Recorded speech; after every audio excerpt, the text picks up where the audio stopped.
तो उत्तरकाशी में टनल में जारी रेस्क्यू ऑपरेशन को लेकर हर एक जानकारी टाइम्स नाम नवभारत आप तक पहुंचा रहा है। 9:30 का अपडेट जानिए। शाम 6 बजे तक निकाले जा सकते हैं सभी मजदूर। बताया जा रहा है बस 10 मीटर बाकी है जहां पर अब ड्रिलिंग करना है और उसके बाद मजदूरों तक पहुंच जाएगी रेस्क्यू टीम।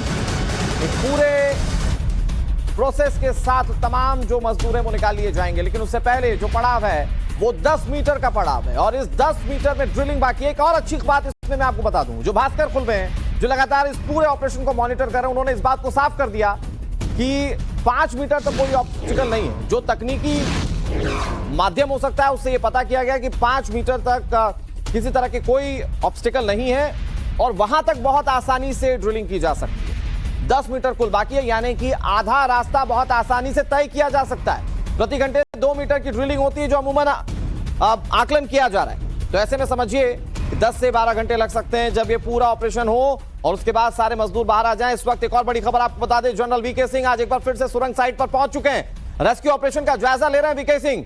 मुख्यमंत्री पुष्कर सिंह धामी लगातार पूरे ऑपरेशन को मॉनिटर कर रहे हैं। एक मिनी कैबिनेट वहीं सिलक्यारा में बना दी गई है और खुद मुख्यमंत्री पुष्कर सिंह धामी लगातार इस ऑपरेशन को मॉनिटर कर रहे हैं। जब कोई बड़ा अधिकारी या खुद मुख्यमंत्री मॉनिटर करे इस तरह के ऑपरेशन को, समझ जाइए ऑपरेशन में तेजी जरूर लाई जाएगी और उसी तेजी के साथ अभी इस वक्त काम चल रहा है। हमारे साथ बरखा लगातार जुड़ी है। बरखा, क्योंकि हैवी मशीनरी है जो ऑगर मशीन है और चूंकि वो वाइब्रेट होती है तो उससे कई क्षतिग्रस्त होने की, प्लेटफॉर्म खराब होने की भी खबरें सामने आई थी। फिलहाल प्लेटफॉर्म को दुरुस्त कल किया गया था, उसके सूखने का इंतजार किया जा रहा था। कितना वक्त लग सकता है ड्रिलिंग एक बार फिर शुरू होने में, बरखा?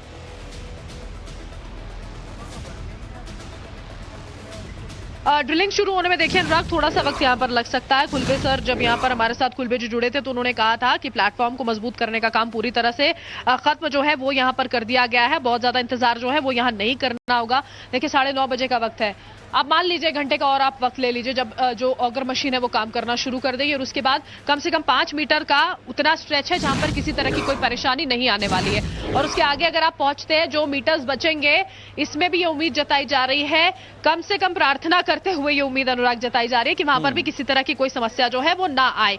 और अगर ऐसा होता तो बस कुछ ही घंटों का इंतजार हमें करना होगा, क्योंकि देखिए जो हर्डल्स यहां पर आए थे उन्होंने परेशानी इसलिए बढ़ा दी थी कि ये बहुत ज्यादा टाइम टेकिंग प्रोसेस है अनुराग। उन सरियों को जब काटना था, मैनुअली काटना था, तो ऑगर मशीन को बाहर लाना था। कल ब्रीफिंग जब हुई थी तो बताया गया था यहां पर पीएमओ ऑफिशियल नीरज जी की ओर से कि 2 घंटे का वक्त तो मशीन को बाहर लाने में ही आपको पूरा लगता है और अगर ऐसा होता है तो उसके बाद आपका काम शुरू होता है। फिर दोबारा से ऑगर मशीन को आपको प्लेटफॉर्म पे सेट करना है, उसको काम शुरू करना है। ये सारी चीजें टेक्निकल है, टाइम टेकिंग है, इसी वजह से इतना वक्त लग रहा है। क्योंकि देखिए अनुराग ये जो ऑगर मशीन है 1700 हॉर्स पावर की ऑगर मशीन, ये पुश कर सकती है, बहुत बेहतर तरीके से कर सकती है, लेकिन एहतियात इसीलिए बरता जा रहा है क्योंकि ये पहाड़ कमजोर है। अगर बहुत ज्यादा जल्दबाजी दिखाई जाती है तो वो कहीं उल्टी ना पड़ जाए, इस वजह से ये तमाम तरह से प्रिकॉशंस लेकर ये पूरा काम किया जा रहा है, क्योंकि बहुत सारी जिंदगियां जो अनुराग दाव पर है। हम ये बिल्कुल यहाँ पर अगर मैं अपने दर्शकों के लिए बहुत सिंप्लीफाई कर दूं, तेजी भी दिखानी है, बहुत ज्यादा जल्दबाजी भी नहीं करनी है, एहतियात भी बरतने हैं और यही वजह है कि सारी चीजों को देखते हुए, सारी व्यवस्था बनाते हुए काम जो है वो आगे बढ़ाया जा रहा है। बहुत शुक्रिया बरखा, आप नजर बना रखिए, आपसे अपडेट हम लेते रहेंगे। लेकिन सिलक्यारा टनल में देश का सबसे बड़ा रेस्क्यू ऑपरेशन चल रहा है और इस ऑपरेशन पर पीएमओ से लेकर सीएमओ तक सबकी नजर है। पूरा देश इंतजार कर रहा है कि सुरंग में फंसे श्रमिक आखिर बाहर कब आएंगे। टनल में फंसे 41 जिंदगियों को बचाने की कवायद में आज 13वां दिन, लेकिन पिछले 12 दिनों में हुआ क्या, ग्राउंड जीरो से हमारी ये खास पेशकश हम आपको दिखाते हैं। गब्बर सिंह जी, मैं पुष्कर सिंह धामी बोल रहा हूँ।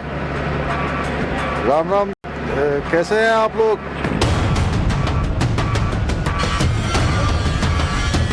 एनडीआरएफ के जवान किस तरीके से मुस्तैद है, इस वक्त की ये बड़ी खबर है। ड्रिलिंग मशीन का अब दोबारा से काम शुरू कर दिया है, ऑगर मशीन दोबारा से लगा दी गई है। वर्टिकल ड्रिलिंग के लिए देखिए जमीन जो है वो पूरी तरह से, सड़क जो है उसे पूरी तरह तैयार कर दिया गया है।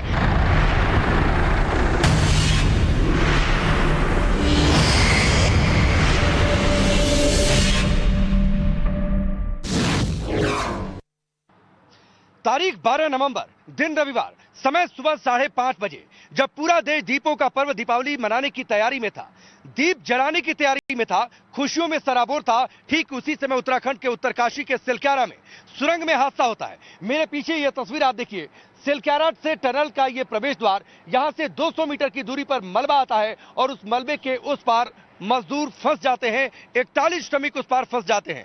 इसके बाद जैसे ही प्रशासन को इस बात की भनक लगती है, आनन फानन में बचाव की तैयारियां शुरू कर दी जाती हैं।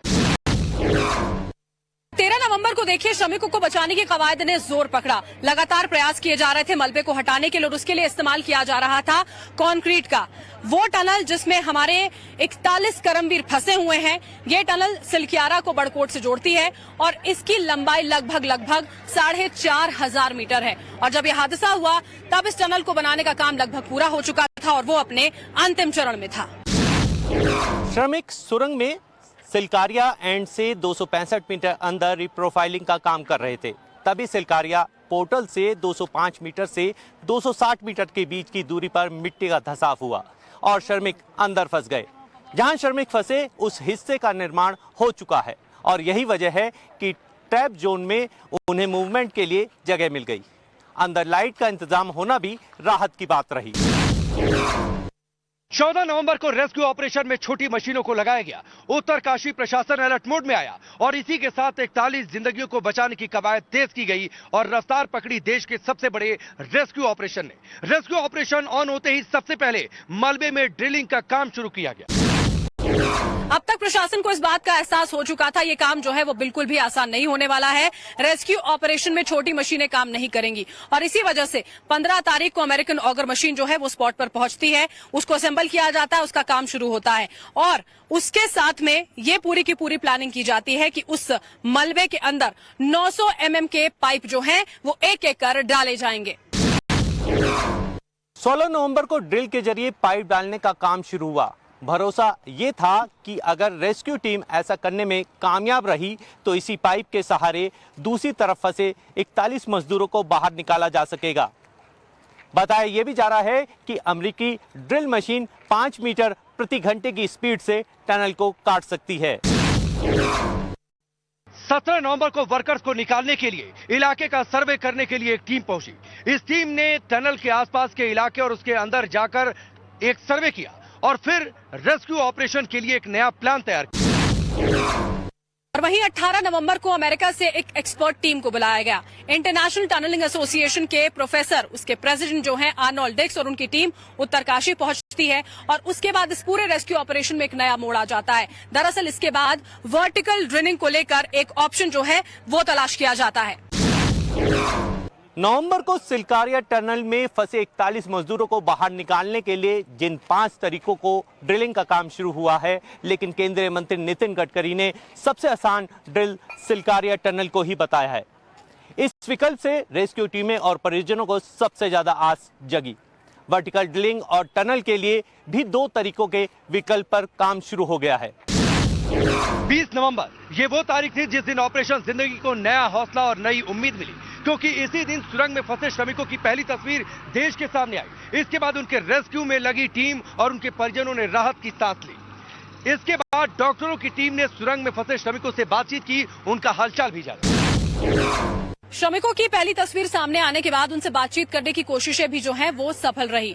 21 नवंबर को एंडोस्कोपिक कैमरा जो है वो वहां पर भेजा गया, उनसे बातचीत की गई, उनकी तस्वीरें जो हैं वो यहां पर देखी गई। इसी के साथ साथ इसी पाइप का इस्तेमाल करते हुए उनको खाना भी पहुंचाया गया और रेस्क्यू टीम अपनी तमाम कोशिशों में सफल हुई।